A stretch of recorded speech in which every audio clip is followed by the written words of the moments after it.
에베소는 로마 송령 소아시아에서 가장 큰 도시였고 번창하는 항구 도시였습니다.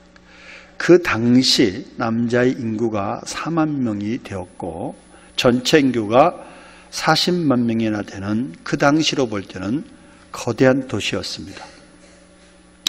거기다 에베소는 로마에 대한 충성과 봉사를 인정받아서 자치도시가 되었습니다.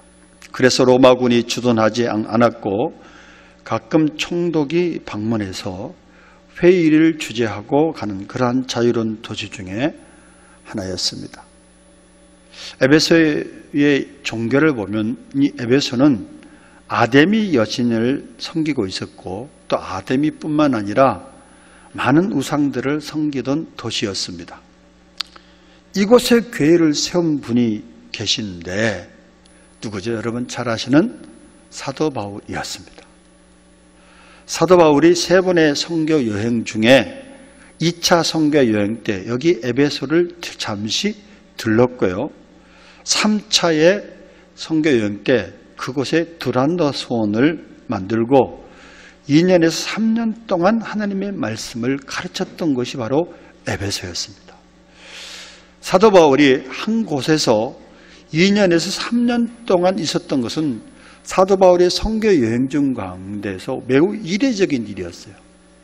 그래서 하나님께서 그 에베소에 어떤 구원받는 성도들이 많았다든가 어떤 하나님의 뜻이 있었기 때문에 에베소에 머물러서 사도 바울을 통해서 성경 공부를 두란노 소원을 만들어서 하나님의 말씀을 증거하신 까닭이 아닌가라고 그렇게 생각합니다. 에베소가 하나님 입장에서 보면 굉장히 중요한 곳이었다는 얘기죠. 그래서 그곳에서 사도 바울에 의해서 온갖 기사와 이적이 일어납니다.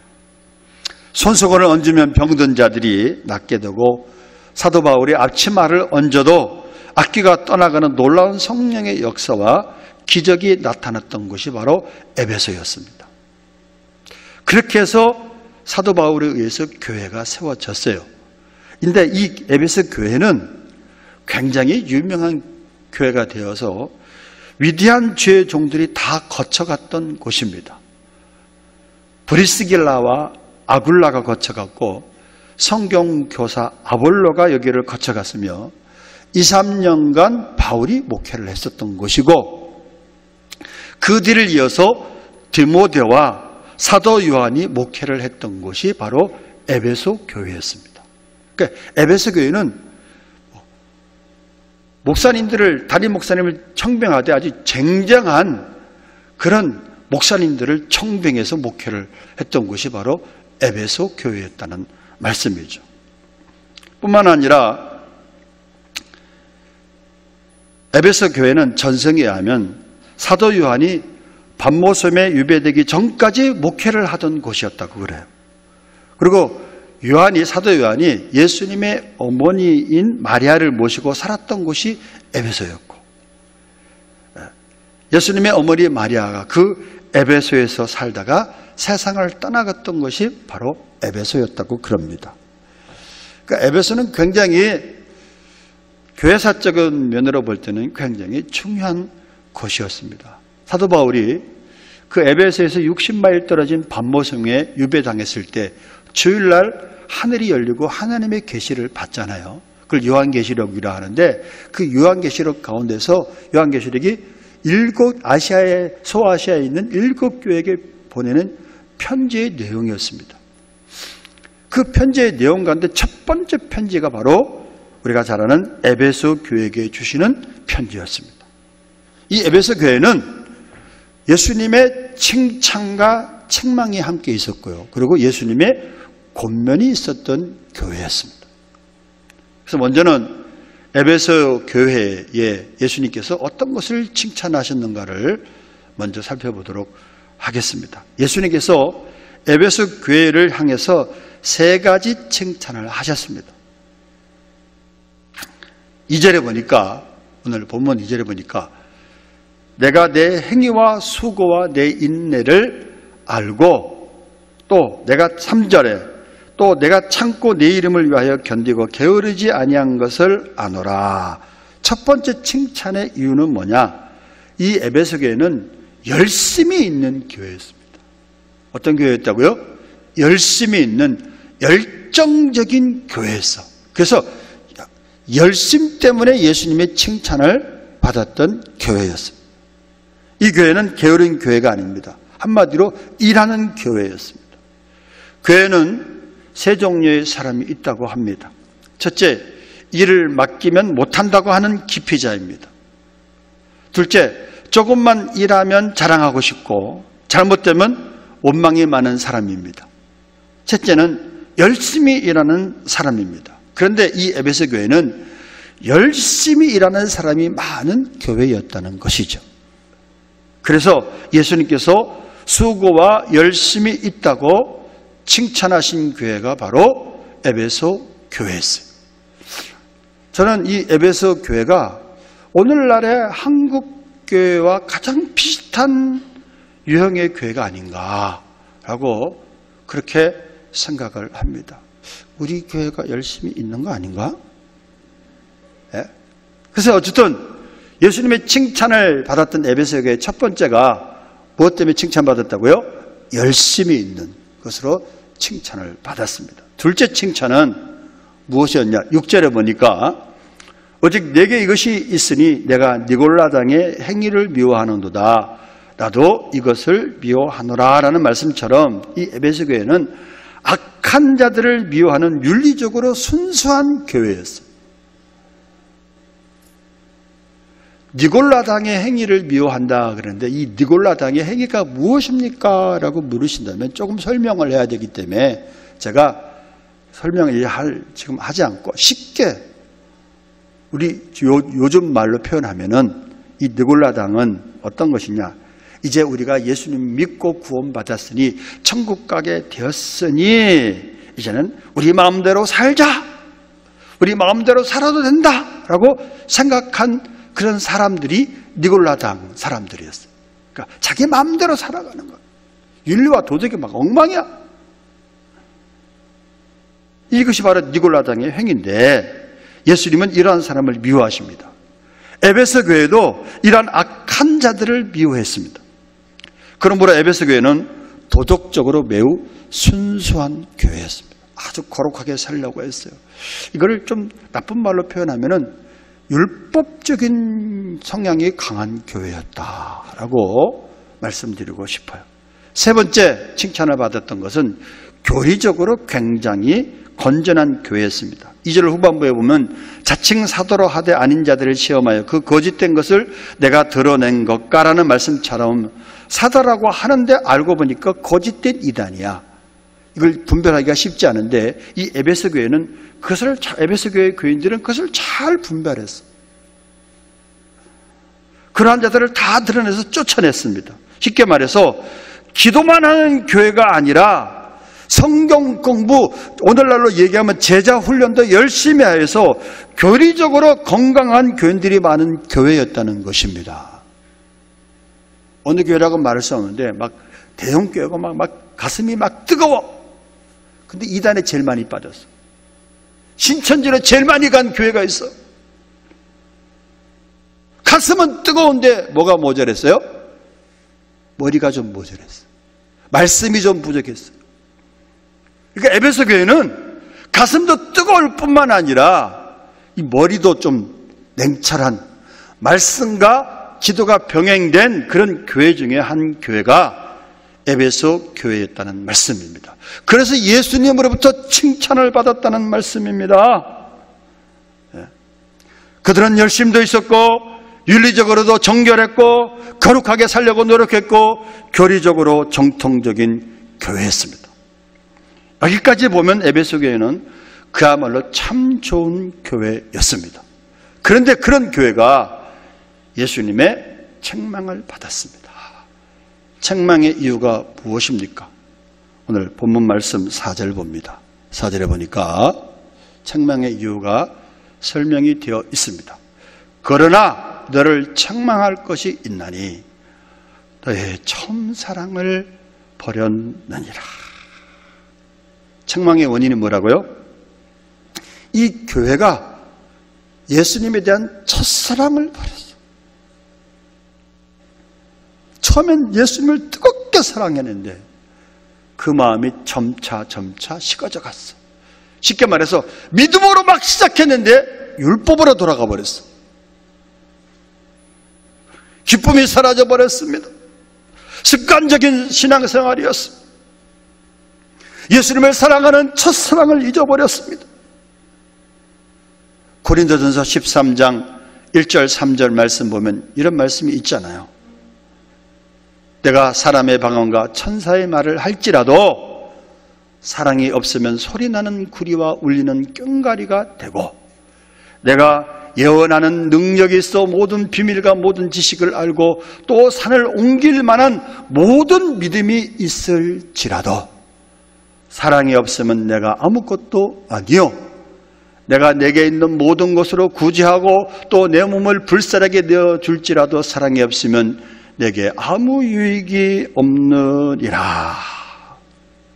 여러분, 많은 것이 있어도 예수님의 아가페적인, 하나님의 아가페적인 사랑이 없으면 우리의 모든 삶이 때로는 헛될 수밖에 없다는 얘기입니다.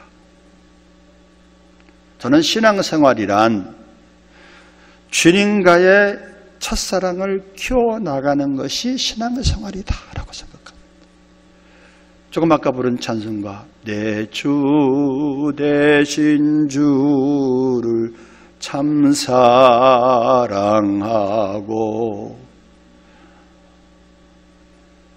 하나님의 사랑을 점차 키워나가는 것이 신앙생활이에요. 첫사랑으로 그치지 않고 첫사랑을 유지하거나 첫사랑을 자꾸 크게 나가는 거예요. 그래서 점차 저와 여러분이 믿음이 커지면 뭐가 커져야 되느냐? 하나님에 대한 사랑이 커지는 거예요. 기도와 말씀이 커지면 뭐가 커져야 된다고요? 사랑이 점차 많아져야 되는데, 어떤 사람을 보면 기도는 열심히 해요. 신앙생활은 열심히 해, 에베소 교인처럼. 근데 문제가 뭐냐? 사랑이 없어. 정욕적이야, 이기적이야, 자기중심적이야. 그래서 다른 사람과의 관계가 제로입니다. 꽝이야. 그리고 신앙생활 잘한다고 고집하고 있어요. 제가 이렇게 목회자가 이래 보더라도 저걸 어쩌나. 그런데 몰라요, 그거를. 여러분, 신앙생활을 잘하는 것, 위로는 하나님을 사랑하고 아래로 사람을 사랑하는 겁니다. 주님의 사랑을 덧입어서 보이는 사람을 사랑하는 것이, 이 에베소 교회의 문제는 이 첫사랑이 어쩐 일로 인해서인지는 모르겠지만은 점차 식어져 갔습니다. 첫사랑을 잊어버리게 되었다는 말씀입니다. 처음 예수 믿을 때는 모든 일에 사랑을 가지고 열심을 가지고 섬깁니다. 보통 사람들 같은 경우. 그런데 어쩌다 환경과 사람이란 풍랑을 만나서 에베소 교회처럼 주님에 대한 처음 사랑을 잃어버릴 수 있습니다. 여러분, 이 첫사랑을 잃어버리는 것은 우리 신앙생활에 엄청난 손실이 됩니다. 그래서 예수님께서 성령님을 통해서 오늘 요한계시록 2장 5절에 권면하시기를, 어디서 떨어진 것을 생각하고 회개하여 좋은 행위를 가져라 라고 권면하고 계신 겁니다. 여러분, 이 시간 오늘 본문 말씀을 통해서 우리가 우리 자신을 점검해 봐야 돼요. 나는 예수님을 만난 감격이 있는가? 주는 그리스도시요 살아계신 하나님의 아들입니다. 지식이 아니라 믿음으로 정말 고백해서 내가 하나님과의 첫사랑을 가진 그런 경험이 있는가? 만약에 없다면 첫사랑을 달라고 기도하셔야 됩니다. 하나님을 만나게 해달라고 기도하셔야 됩니다. 여러분, 대부분의 많은 그리스도인들이 이 예수 그리스도를 영접할 때 주님과의 첫사랑을 경험하잖아요. 그때는 야, 하나님이 살아계시구나. 이 세상이 다가 아니라 저 영원한 세상이 있구나. 예수님께서 나 같은 죄인을 구원하시기 위해서 하늘 영광 보좌를 버리시고 낮고 천한 이 땅에 오신 까닭은 나를 사랑하시기 때문이구나. 이 사랑이 믿어진다는 말씀이죠. 그래서 그때는 믿어서 감격합니다. 막 주님에 대한 첫사랑이 생깁니다. 나 결심했네, 주님 따르기로. 나 결심했네, 이제는 세상을 등지고 주님만 따르겠습니다. 나를 위해 사는 삶이 아니라 이제는 주를 위해 사는 삶이 되겠습니다. 내가 인생의 주인인 줄 알았더니 예수님이 인생의 주인이었네요. 이제 나는 죽고 예수님으로 살아가겠습니다. 주님의 영광을 위해 살아가겠습니다. 그렇게 막 고백하면서 열심을 품고 막 신앙생활 하던 사람들이 얼마나 많은 줄 몰라요. 그런데 안타깝게는 그 사랑을 점차 예수님을 믿는 것과 아는 것에 하나가 되어서 장성한 분량에 이르는 사람이 있는가 하면 많은 분들이 그냥 믿음으로 시작했다가 그 사랑을 키워나가다 어느새인지는 몰라도 어쩐 일인지는 몰라도 다시 바닥으로 돌아갔어.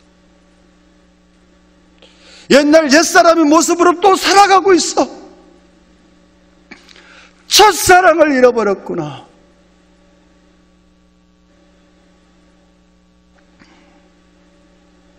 구원의 감각이 사라졌습니다.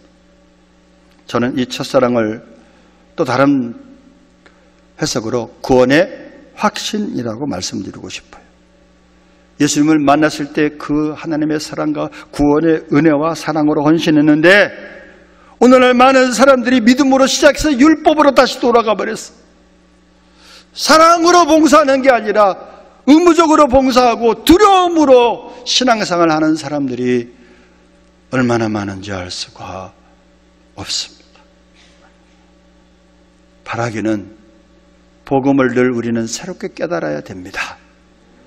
그 확신으로 말미암는 사랑이 다시 한번 회복되어져서 하나님과의 사랑을 키워나가는 저와 여러분 되시기를 주님의 이름으로 축원합니다.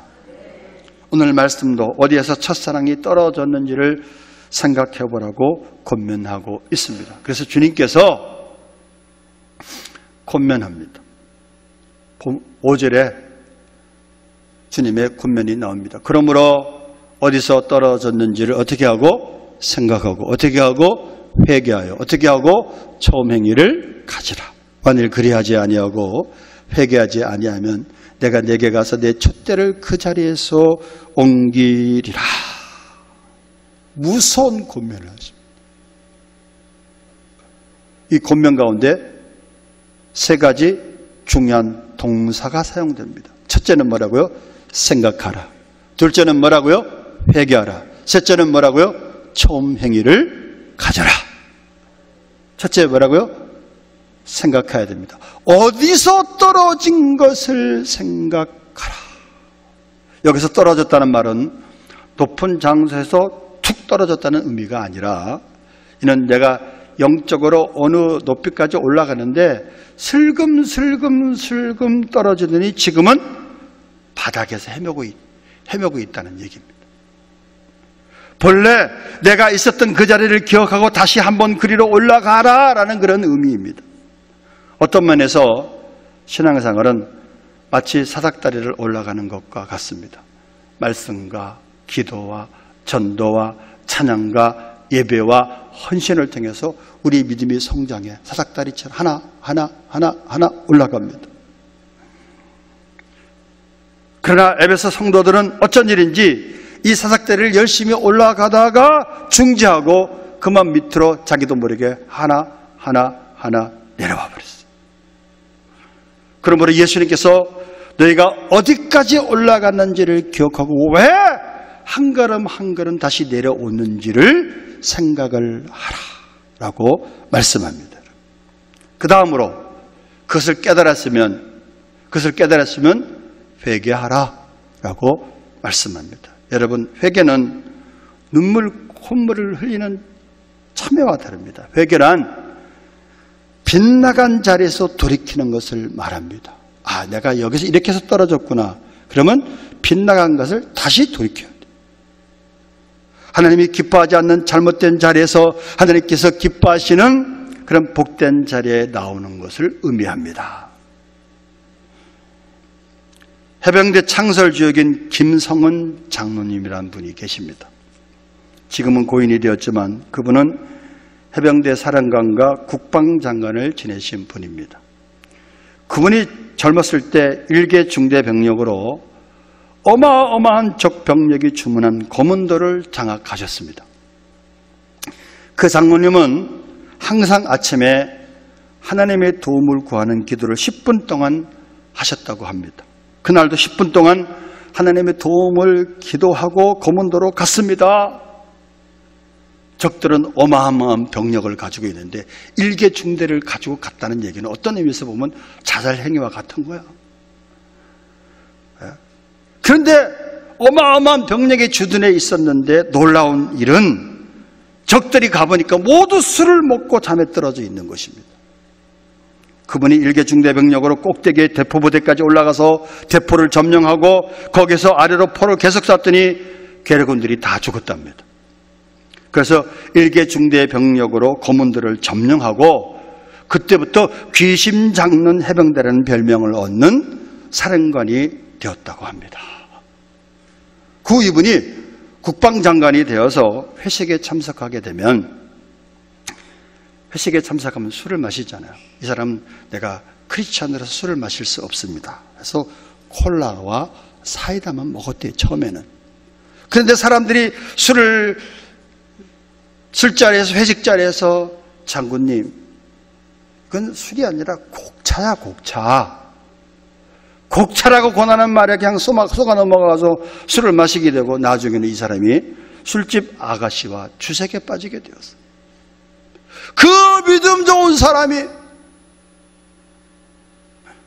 그러다가 자신도 병들게 되고 아내도 병들게 되어 가정이 병들었습니다. 그가 자신의 삶을 돌아보고 아차 내가 귀신 잡는 해병심야를 남긴 것이 누구의 덕이냐? 예수님 덕분이 아니었는가? 내가 지금 이렇게 비참하게 된 것이 예수님을 향한 그 첫사랑을 잊어버렸기 때문이구나. 그분이 깨닫게 되었다고 그래요. 철저하게 회개합니다. 그래서 그분이 주색을 끊고 간증하러, 마지막 삶을 간증하러 다니는 분이 되었다고 합니다. 여러분, 이 간증은 이분만의 이야기가 아닐 수 있습니다. 오늘 저와 여러분이 이야기가 될 수 있어요. 그렇기 때문에 예수님은 우리에게 첫사랑을 어디에서 잊어버렸는지를 깨닫고 처음 성경 읽고 순수했던 그 행위를 회복해야 한다는 권면의 말씀을 하고 있는 줄로 믿습니다. 우리 한국교회 큰 붕이 일어났던 곳이 평양에 있는 장제인 교회에서부터 일어났어요. 그래서 1907년을 평양 대붕이다.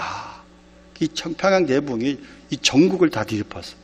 이 부흥의 운동이 마지막 때 다시 한번 일어나기를 저는 기도하고 있습니다. 마지막 강력한 성령의 기름 부음이 예수님 오시기 직전에 다시 한번 강력하게 일어날 줄로 믿습니다. 그런데 그 시발점이 어디라고요? 장대현 교회인데 그곳에 길선주 목사님이 계시는데 그 교회에서 집회를 할 때 한 하녀가 앞에 나와서 회개하면서 고백하기를 저는 선교사님 집의 하녀인데 선교사님의 물건을 조금씩 훔쳐서 팔아먹었습니다. 라면서 용서해 주세요 하고 길선주 목사님 앞에 나와서 그것을 고백하면서 회개를 합니다. 그 다음에 선교사님이 나오시더니 나는 나쁜 놈입니다. 한국 여인을 돈을 주고 썼는데 돈도 조금 주고 종처럼 사람 접대하지 않아서 저 여인을 도둑으로 만들었으니 저 여인이 죄인이 아니라 내가 나쁜 놈입니다 라고 고백했다. 대중적으로 고백한 것이죠. 그랬더니 그 자리에 모인 모든 사람들이 나도 죄인입니다. 나도 죄인입니다. 모두 죄인입니다 라고 고백하고 회개하는 것에서 부흥이 시작이 됐다. 1907년 부흥의 역사였습니다. 여러분요, 이런 회개의 역사가 이번 코로나 사태를 통해서 다시 한번 저와 여러분의 믿음을 점검해 보면서 다시 한번 회개의 역사가 있어지시기를 부탁을 드립니다. 세 번째, 처음 행위를 가지라라는 그런 권면입니다. 우리는 처음에 행했던 것을 다시 행해야 돼. 주님과의 첫사랑을 우리는 회복하면서 그 첫사랑 때 주님과 약속했던 것, 처음 행위를 그대로 다시 한번 회복하셔야 됩니다. 주님께서 돌아왔으면 계속해서 주님이 원하시는 삶을 살아야 됩니다. 믿음을 회복하고, 기도를 회복하고, 찬송을 회복하고, 말씀을 회복하고, 모이기 힘쓰는 열심을 회복하고, 마지막 때 성령 충만하여서 주님과의 매일 인격적인 교제를 통해서 마지막 때 복음의 증인으로 살아가야 될 줄로 믿습니다. 그런데 문제가 있어요. 문제는 회개도 하고 주님 뜻대로 살아야 된다고 결단을 하는데, 그것을 잘하는 사람이 있는가 하면 대부분의 사람들이 작심삼일. 다시 원점으로 돌아가 버려. 목사님 이럴 때 어떻게 해야 됩니까? 저 회개했어요. 눈물 콧물 다 흘리면서 회개했고, 그리고 막 결단도 하고 막 그렇게 말씀과 기도를 매일 읽고 살아가려고 하는데 잘 안 돼요. 목사님 이거 어떻게 해야 돼요? 여러분에게 어떤 교인이 물었다 그러면 여러분 어떻게 대답하실래요? 제가 고민이 되었어요. 답은 성경에서 찾아야 되잖아요. 성경에서 찾아보니까 사도 바울 선생이 뭐라고 그랬냐면, 나도 복음을 전한 후에 나도 버림을 받을까 봐 두려워하노라. 그래서 어떻게 한다? 내 자신을 쳐서 복종시키노라. 이런 고백을 하고 있어요. 저는 이것을 이렇게 표현하고 싶어요. 신앙생활에 반강제가 필요하다.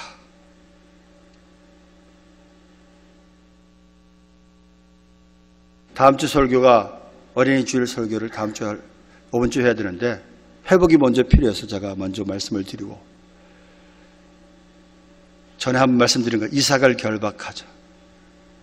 우리들 자신을 때로는 신앙생활을 위해서, 첫사랑을 찾기 위해서, 하나님과의 사랑을 키워나가기 위해서 반강제가 필요합니다. 때로는 9시 기도에 묶어야 돼. 작정을 내가 9시 기도에 좀 해야겠구나. 6개월 작정을 해야겠구나. 아니면 한 달 작정을 해야겠구나. 아니면 새벽 예배 작정을 해야겠구나. 나를 예배에 묶어야겠구나. 싫든 좋든 예배에 나오다 보면 어느 날 하나님이 은혜를 주시거든. 하나님이 하시거든. 어떤 일이 있어도 나는 주일 낮 예배에 생명을 걸어야 되겠구나 하고 묶어야 돼. 반강제로 우리들 자신을 하나님의 말씀에, 하나님의 뜻 안에서 묶어야 돼.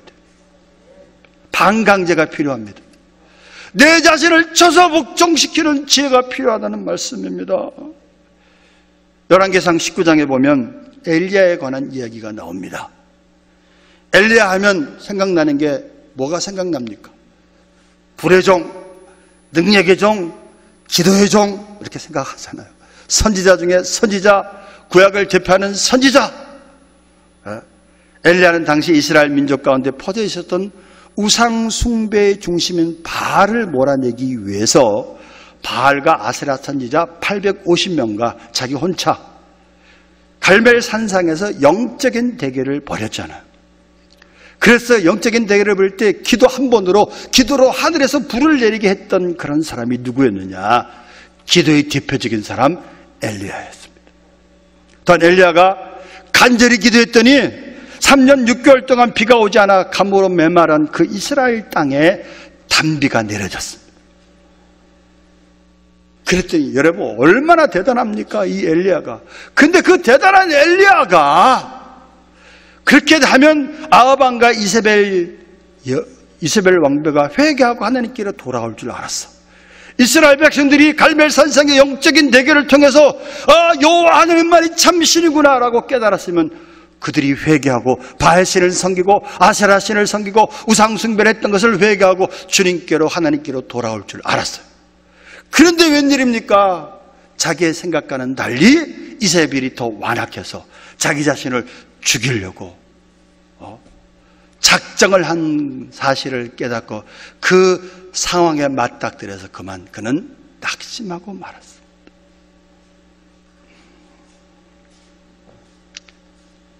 그래서 그는 어떻게 하죠? 사역에 지쳐버렸어. 목숨도 들여왔겠지만 사역에 지쳤습니다. 그동안 하나님께서 자기를 훈련시키고 연단시킨 과정. 이제는 고생 끝, 연단 끝, 탄탄도로만 쫙 펼쳐질 줄 알았는데 그게 아니라 오히려 뭐라고요? 이세벨 왕비가 자기를 죽이려는 포고령을 내렸단 말이에요. 거기서 탁 절망을 했어요. 어떻게 됐습니까? 광야로 도망가서 로뎀나무 그늘 아래서 그는 하소연 기도를 합니다.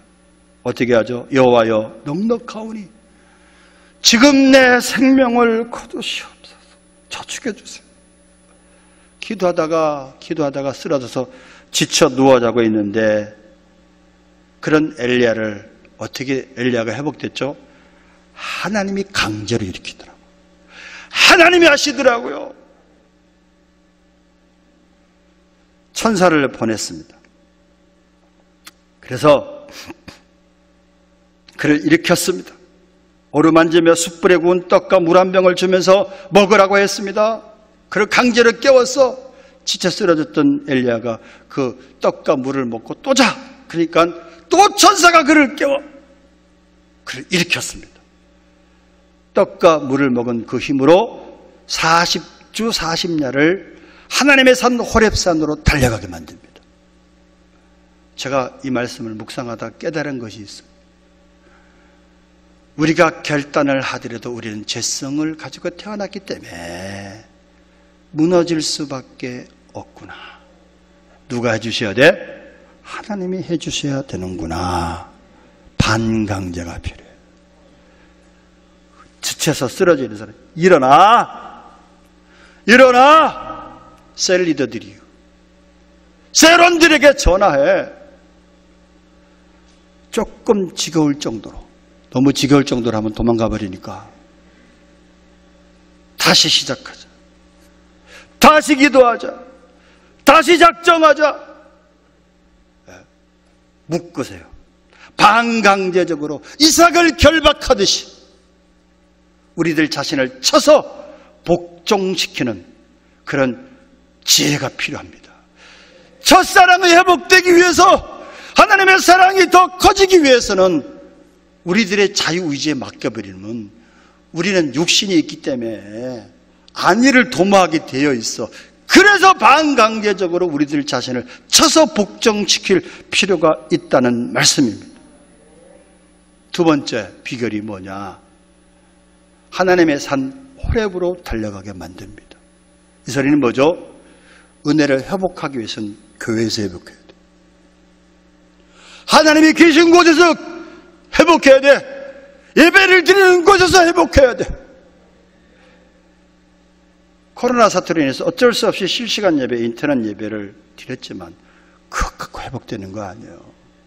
이 코로나는 감염병이기 때문에 어쩔 수 없이 집안에서 실시간으로 예배를 드렸지만 이제는 회복하기 위해서 어디로 해야 되죠? 하나님의 산으로 달려가라. 하나님의 계신 교회로 달려오셔야 됩니다. 이곳에서 예배를 회복해야 돼요. 기도를 회복하셔야 돼요. 믿음을 회복하셔야 돼요. 그 다음에 하나님이 하신 것이 있어요. 뭐냐? 하나님의 산에 딱 서게 하시더니 하나님이 지나가십니다. 열왕기상 19장 11절 12절 굉장히 중요한 말씀입니다. 다 같이 한번 합독합니다. 시작.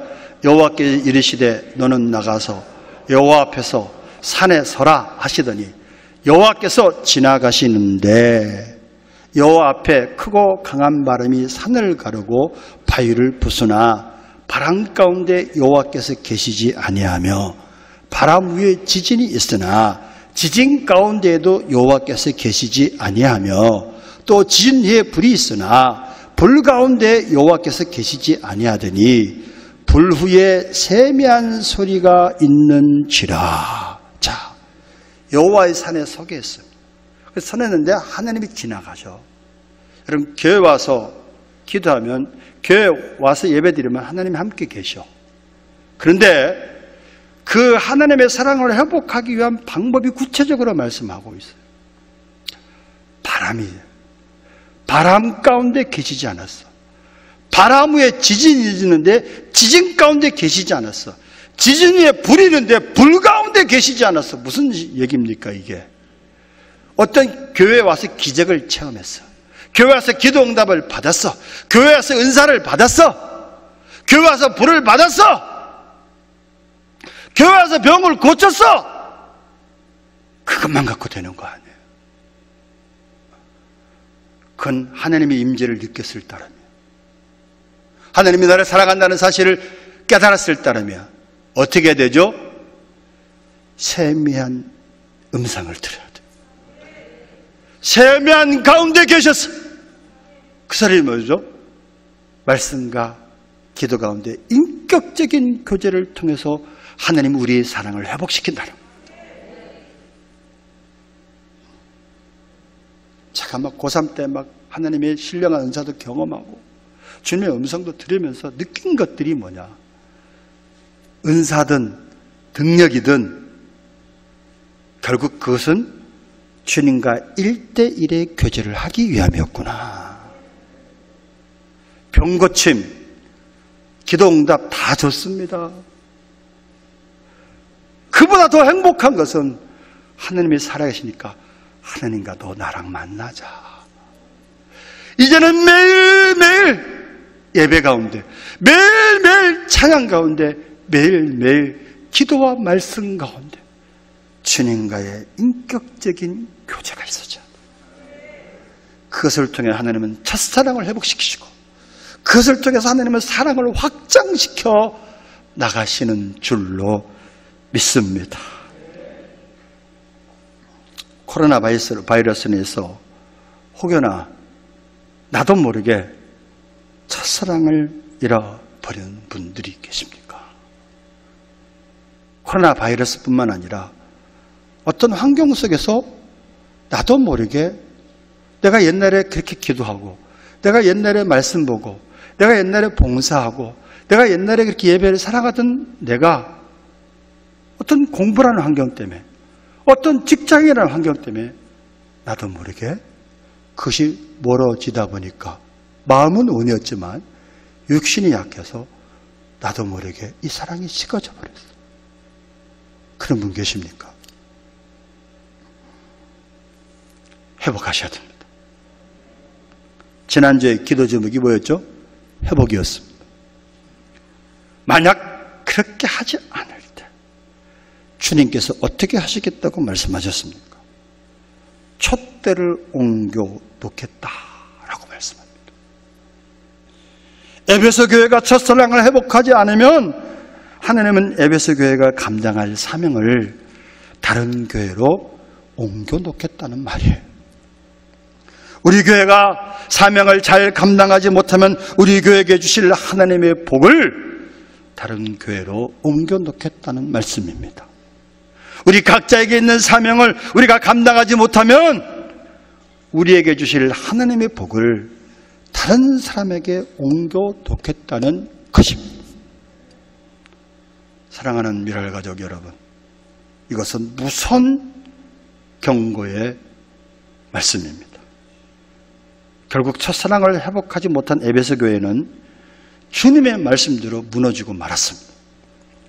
교회가 있던 에베소 도시는 폐허의 도시로 전락했는데 이는 돌이키지 아니하면 내 촛대를 옮기려는 경고의 말씀이 응하게 되었던 것입니다. 이것을 통해서 우리가 알 수 있는 것이 있습니다.